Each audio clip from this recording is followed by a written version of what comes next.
I decided I'd get a MaxxFan. That makes me extremely nervous. For most men, that's going to be 6 inches. And then I'm going to take the test light and I'm going to touch the positive.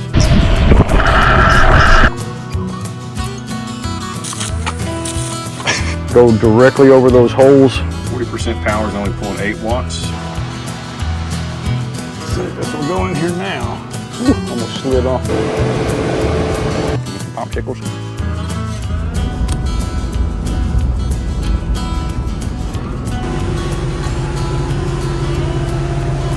Hey guys, welcome back to another episode.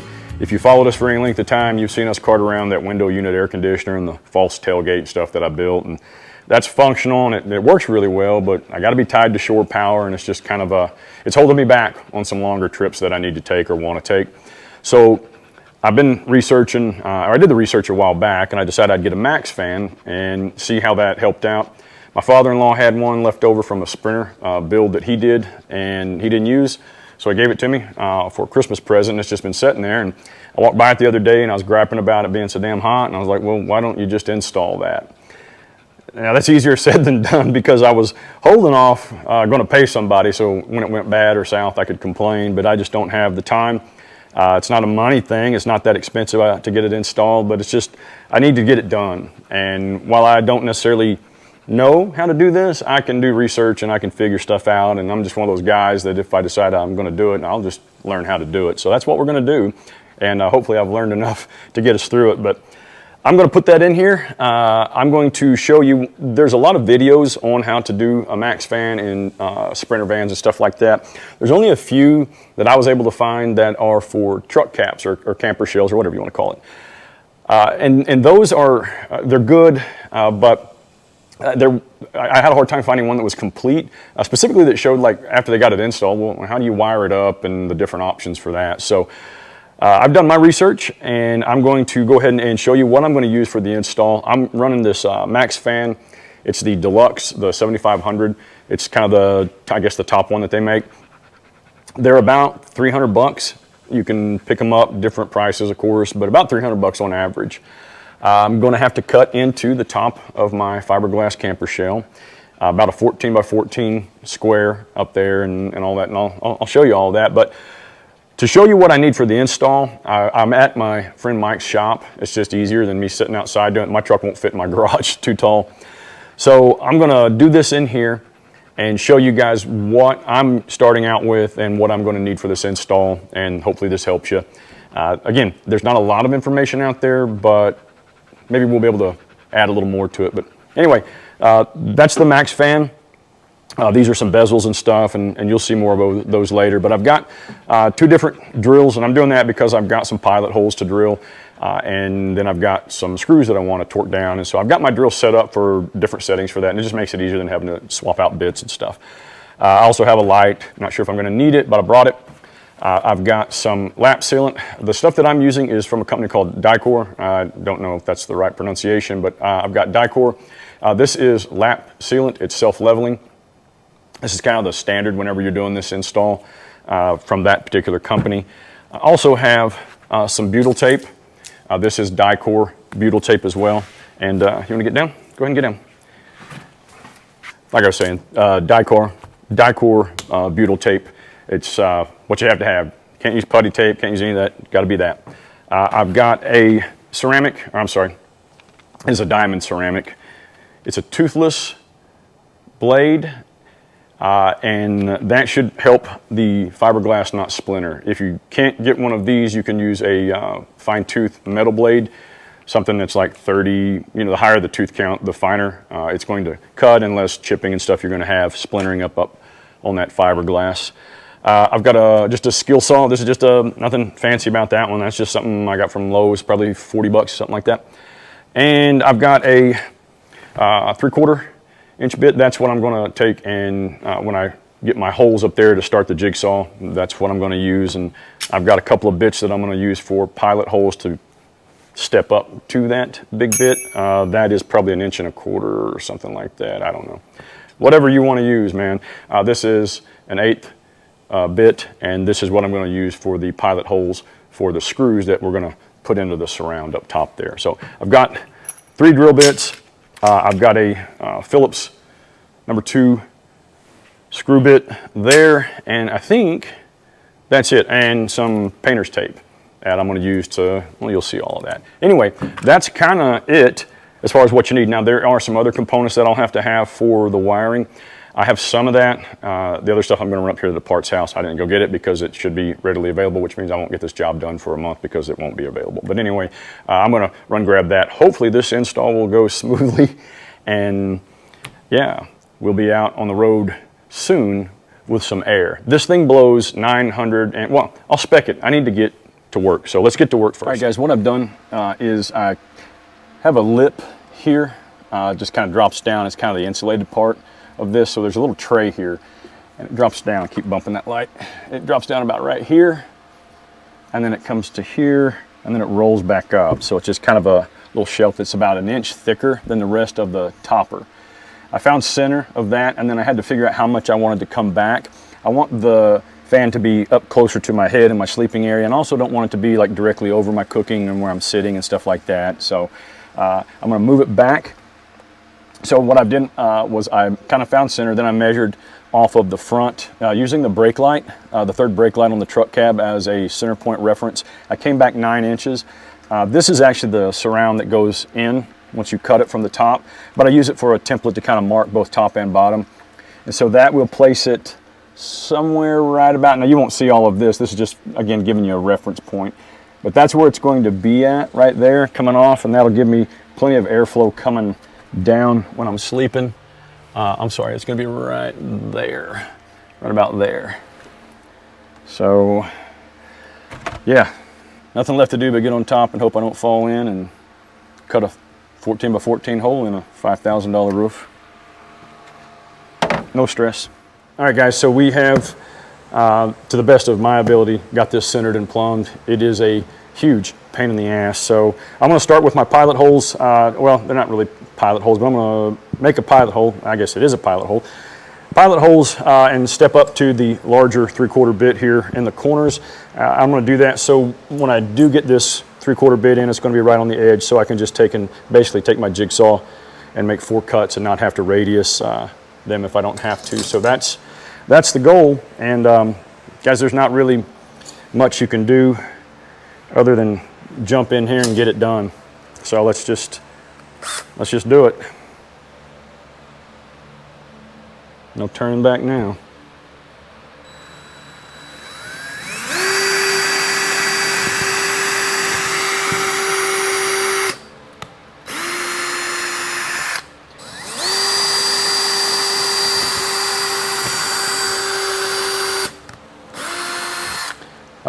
Mike, do you have a dust mask? I forgot my dust mask. I've got a bandana in the car I'll use here in a second. Guys, I'm going to go ahead and put a bandana dust mask on here just because I'm working with this fiberglass. I'll grab one here in just a second before I start cutting on it.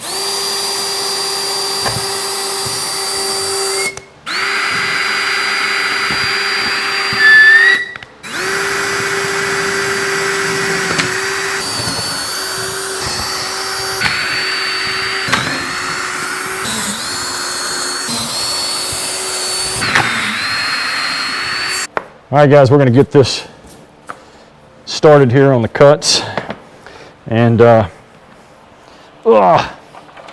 see how we go here. I've never used one of these bits like this before, so I'm not really sure. It seems to be, or what I think would be the best for the job, but I just really don't know, to be honest with you, so we're going to find out together. I did bring a fine metal bit in case this one doesn't do what I'm hoping it will.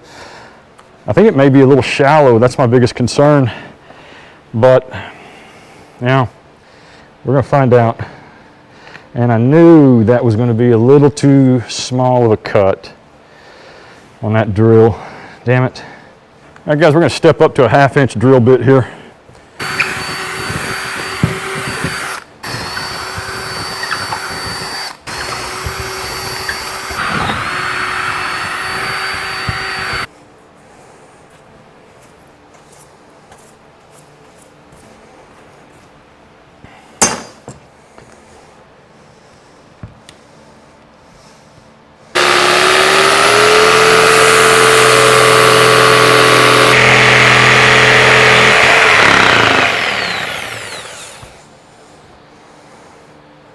How's that looking underneath there?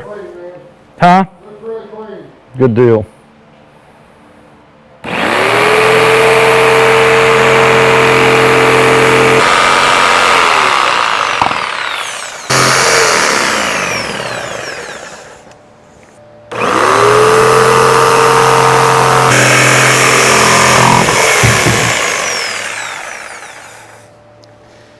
Well, that looks weird as hell.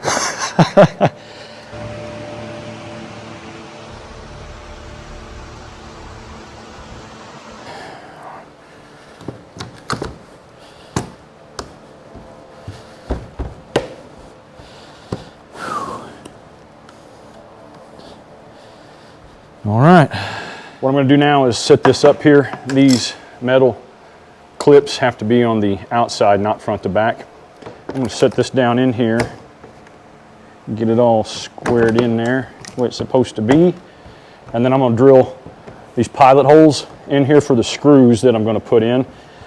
Once I get that done, I'm going to pull this back off and I'm going to put that butyl tape underneath here in a continuous bead, put it back on and then install it. But now let's get these pilot holes drilled.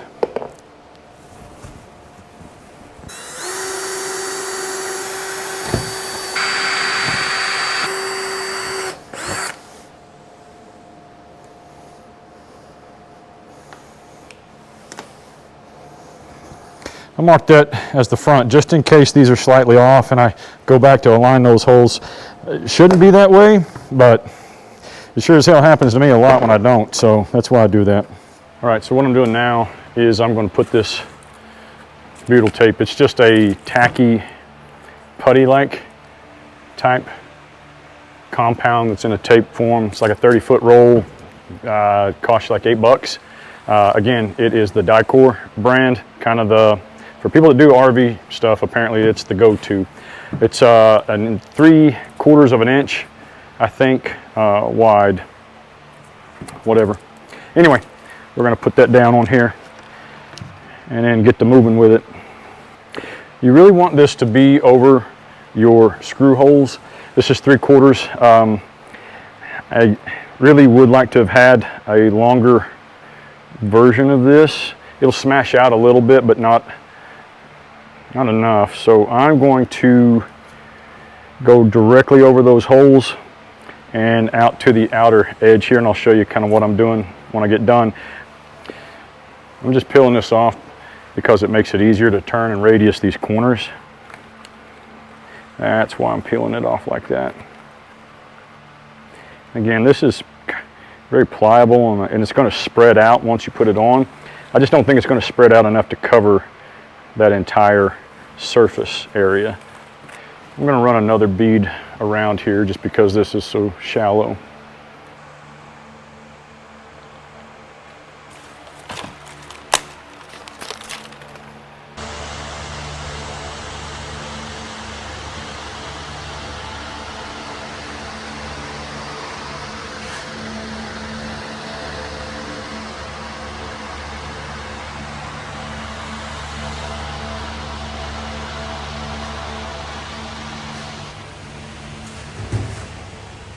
All right, guys, I'm gonna get this kind of cleaned up here, and then I'm gonna set her down and start screwing her up.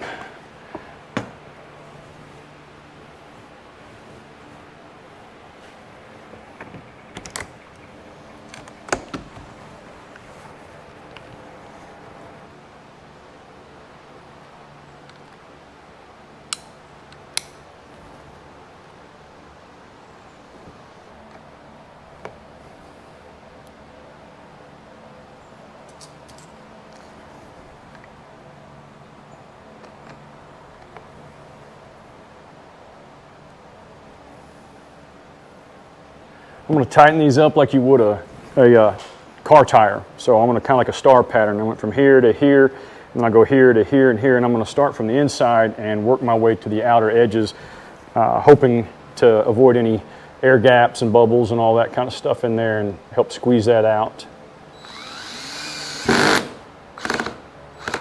Go up a notch here.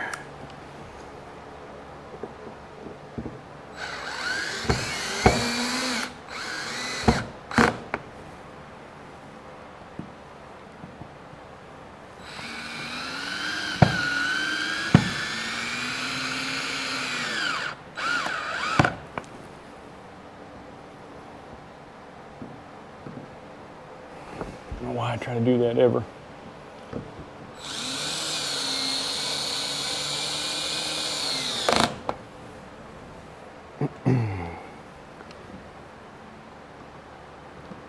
Said I was going to do this, and then I didn't. Started in like a dumb butt.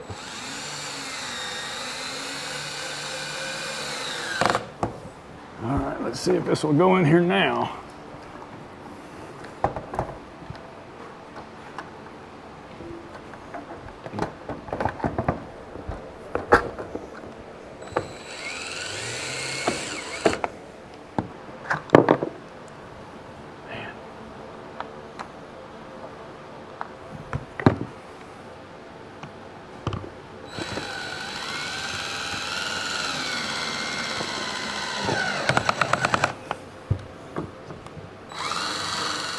I've got this all set up. I'm going to go ahead and put some more of this self-leveling over these button head screws here in just a little bit. But for now, I'm going to go ahead. You see I've taped a border around. This just makes it easier for me to clean up. I'm going to put a bead of this self-leveling caulk all the way around here, in addition to that butyl tape. Now the butyl tape, when I zipped those screws down, it did squish out in most of those places.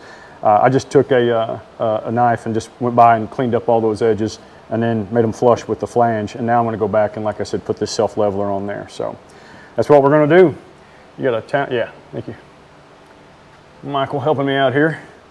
And I'm not in a very good spot to do any of this, and I feel like I'm about to slide off. So I'm going to put a small bead down. There's a couple places I want to get up underneath just to make me feel good about it. But I don't know if this is necessary, but it damn sure ain't going to hurt.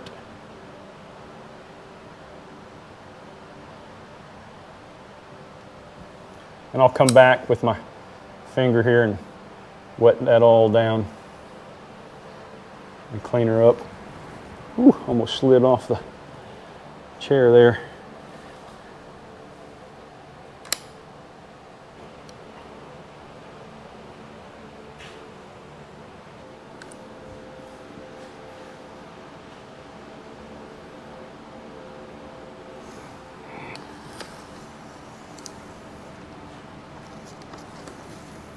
All right, guys, that's going to be, whoa, as I almost bust my ass here, that's going to be the end of the top portion of this. I've got to go down. This is all set. This is going to self-level and kind of cure up. I think it takes like 24 hours. Not supposed to get it wet, something like that. I don't know. I should probably read all that. Once this dries, I got to get that sticker off. It's driving me nuts. Once this dries, I'll come back up here and I'll clean it up. It's just, you just can't really mess with it right now. It's too tacky. But it looks pretty good. I really don't know how waterproof this is going to be, and that makes me extremely nervous. But I've done everything that I should on the top part, so it's really out of my control at this point. What I'm going to do now is go down into the bed of the truck, and I've got to measure and cut the flange that goes on the, or the trim piece flange that goes underneath this. So I'm going to peel this off, and then next time you see me, I'll be inside.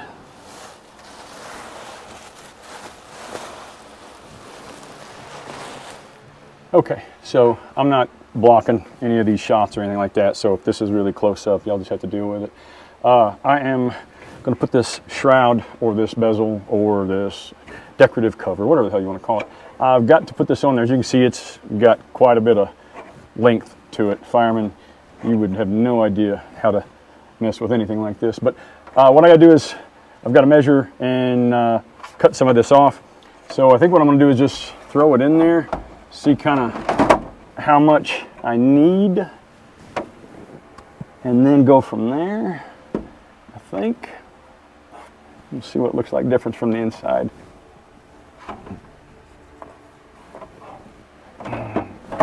Yeah, that's good, Chuck. That's a hell of a job you did there, buddy.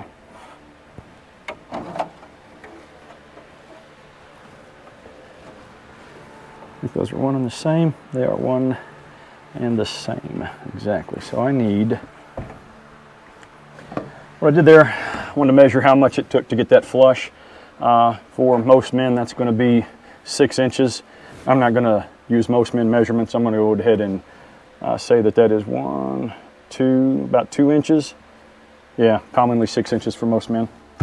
Now I got to cut that down. So I'm going to take that and I want to bring that down to about 2 inches, double check my math, trim this to where it's about 2 inches long, stick it up there and then bolt it in. See you in a minute. So I've got the wires coming out back here, and I'll pull those down in and I'll root those out here a little bit later. But yeah, that's what it's going to look like. This shroud is just about to be zipped up in there, so that's what I'm going to do now.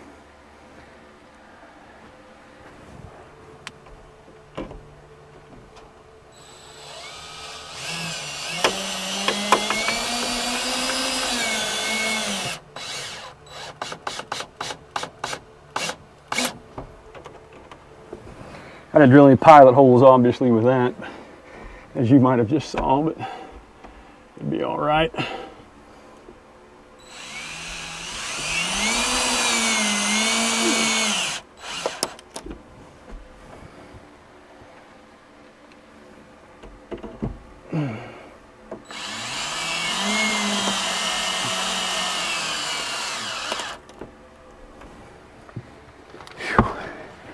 Y'all, it's hot in here. It is hot. I'm ready for this project to be over.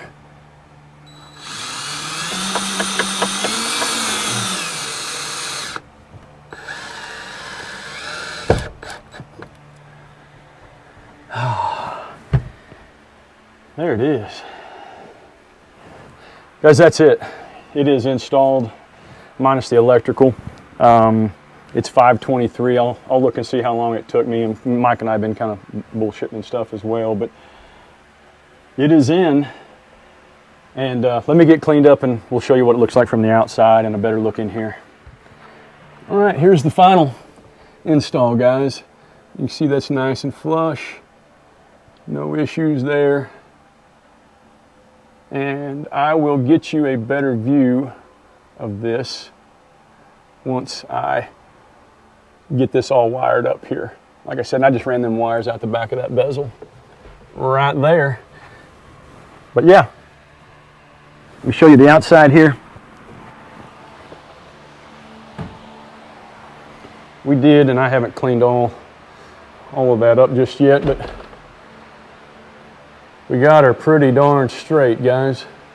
That's the biggest hassle. Woo, I about fell off the back of here. Again, I'll clean up all that lap sealant and stuff. But yeah, man, pretty proud of that. Let me show you the side here, maybe if I can do it without falling.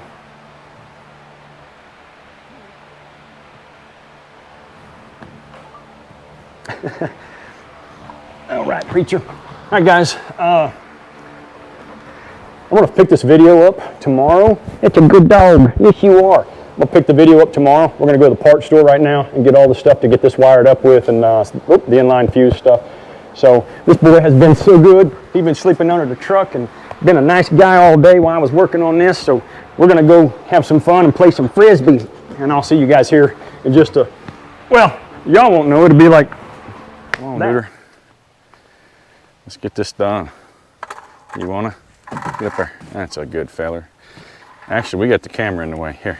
You can go ahead and get back down. I'm sorry. I didn't realize that. I don't know why I didn't, because I set it up. I just forgot. Anyway, hey, welcome back. This is the day after the install of that MaxxFan.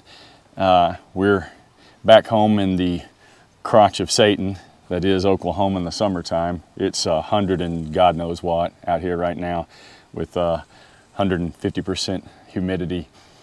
The install yesterday went really well.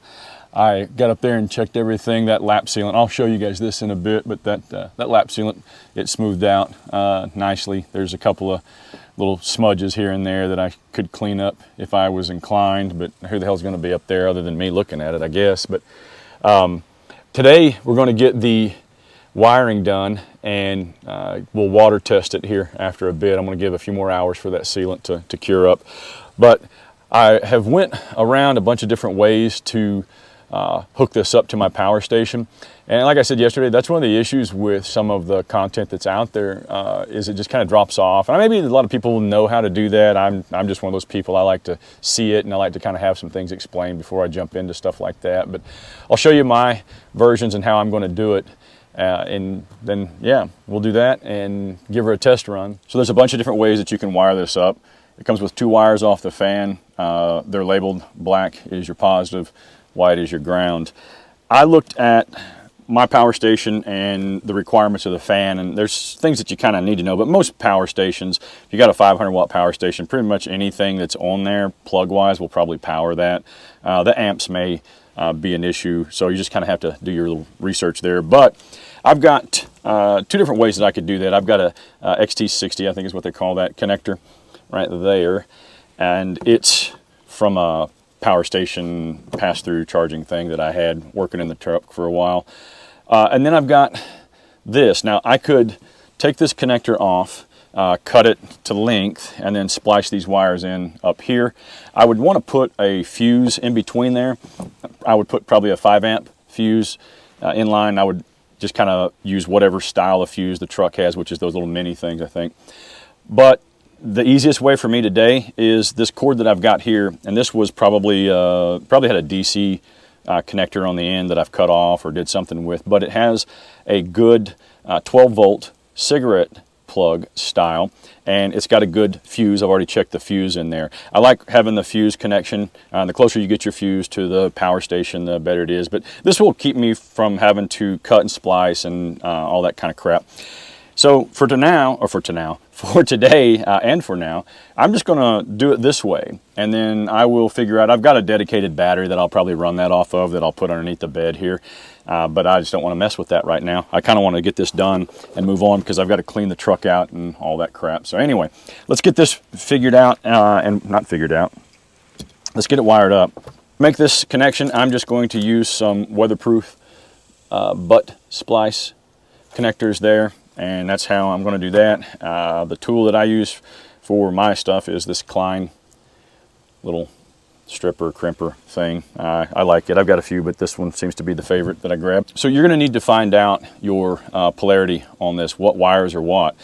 I don't have a voltmeter out here with me, and the easy way to do this for me, even if I did have one available, is I just grab a test light.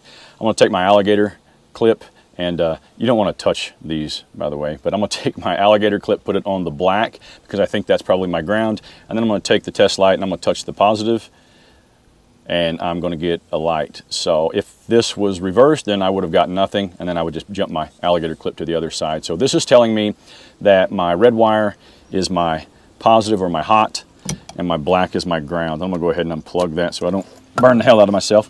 I'm just going to strip these wires back. I'm not going to show you guys this, but I'm going to strip these back, use the butt connectors, and splice those together, and I'll get with you guys here in a bit. All right, guys, I've got it wired up, and I just kind of hid this. I just wrapped the wires coming off the fan into those butt connectors, and I just wrapped them in electrical tape. I'll get this camera and show you real quick. All I did was come off of here, and I ran it back around here, and I've got to clean up all of this, obviously. And I tucked it in behind this little pouch that I have here. So I just tucked that in. It runs along the back side of that up here, and I've got it tucked in behind this. This is my DIY mosquito net when I open this slider. So I've got it ran from the fan over to here, down to there, and into there. Is that the most beautiful job ever? No, it's not. Is it functional? Yeah. I will decide where I want it and how I want to wire it up if I want to invest that much time. I don't know if this is going to be a worthwhile project, to be honest with you. I just don't. I've got to fire it up and see, and we still have to water test it. So for now, that is a good spot and will get me through the testing and at least on the road for a while. So let's fire it up.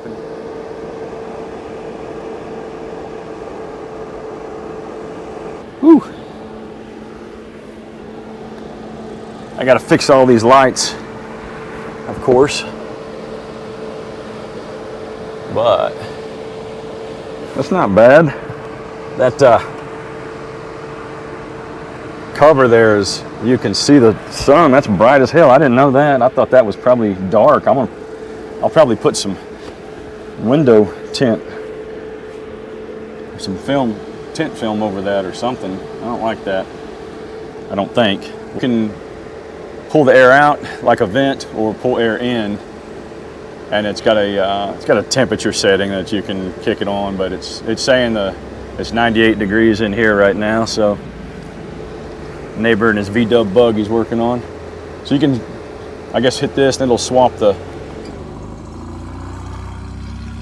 it's gonna make it come to a stop first, and then it should spin it. Yep, there it goes. And that's pulling air out. I can feel that. I can feel it pulling air this direction already. I'm gonna have to figure out which setting works best. I don't know. Maybe I have to do a little research and work some other fans and stuff along with it, but yeah, at least it's working. And let's see if we can close her, see if it'll close that's lowering the shell. And that's pushing with the shell down, or the cover down, and the fan's still on. All right, guys, let's take a look and see how much battery this thing is burning while it's in use. That's the motor to open. Kick on initial jumped about 60. You guys saw that. We're at 40 watts, and we are on high, 100% speed on there. And that's where we're probably going to hover. That is on that's pulling air, fan mode, pulling it into the cab, or the truck bed here. Looks like we're hovering right around that. Let's see if it changes if we're going to go air out. Let's see what it does here on startup. Once that stops, there it goes, kicking right back in. Jumps up to 64.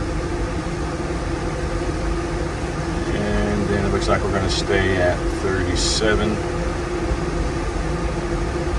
Solid right there. And let's go ahead and turn it off. So that's going to be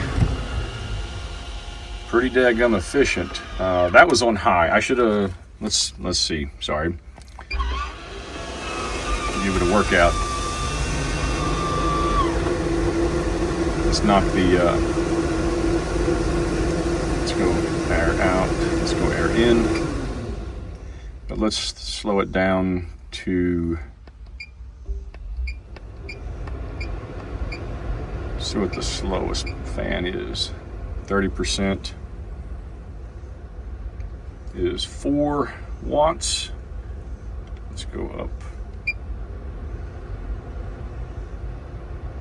Jump up there.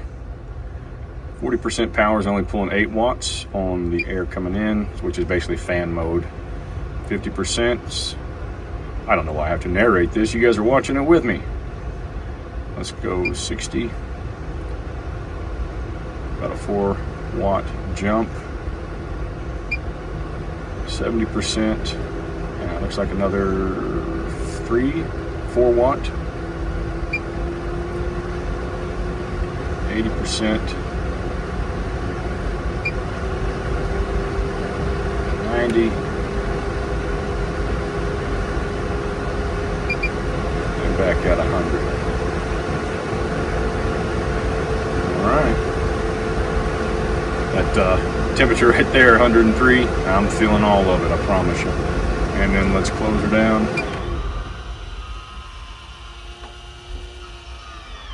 All right. That's the power watts right there, guys. That's pretty cool, man. I don't know if it's cool enough. We're about to find out. I'm gonna get this mounted, get some stuff cleaned up, and I'll catch you guys outside here in a bit. All right, let me climb up here and show you guys kind of how that sealant sealed up there, how it flowed out. Did a pretty good job. Like I said, it's not the cleanest application for sure. This top is so hot. But will it get the job done? We're about to find out, because I'm going to put a hose on this and and we'll see. But yeah, it's not the prettiest, but hopefully it'll work. I know you're waterproof. Can I use that to test the truck now? I guess that's a no.